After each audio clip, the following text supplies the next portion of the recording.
ఈరోజు లంచ్కి నేను ఏం చేశానంటే క్యాలీఫ్లవర్ టమాటో కూర చేశానండి. ఇది అందరికీ తెలిసిందే కదా. పోపు వేయించుకుని క్యాలీఫ్లవరు, పచ్చిమిరపకాయలు, ఉల్లిపాయలు ముందు కాసేపు మగ్గనిచ్చేసి ఉప్పు పసుపు వేసుకుని సగం అయిన తర్వాత టమాటో వేసేసుకున్నాను. కొద్దిగా ఎర్రకారం, ఒక్క పిసరు గరం మసాలా. చాలా బాగుంటుంది ఈ కూర. పూరీల్లోకి చపాతీలోకి కూడా బాగుంటుంది.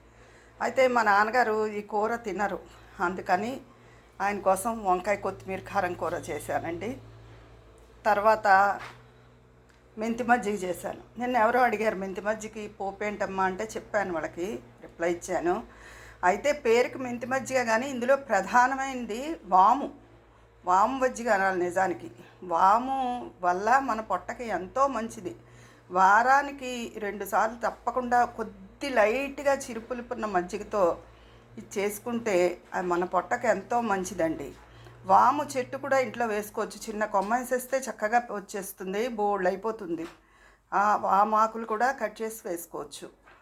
నేనైతే ముఖ్యంగా మా అమ్మగారు అయితే 2 మెంతులు కూడా వేసేవారు. నేను వాము, ఎండుమిరపకాయ వేస్తాను, కొత్తిమీర, పచ్చిమిర్చి. ఈ మజ్జిగ చాలా మంచిది. ఊరికే మెంతి మజ్జిగ అంటారు చాలామంది, మజ్జిగ చారు అని కూడా అంటారు. ఉల్లిపాయలు కూడా వేసుకుంటారు. నేనైతే వెయ్యను.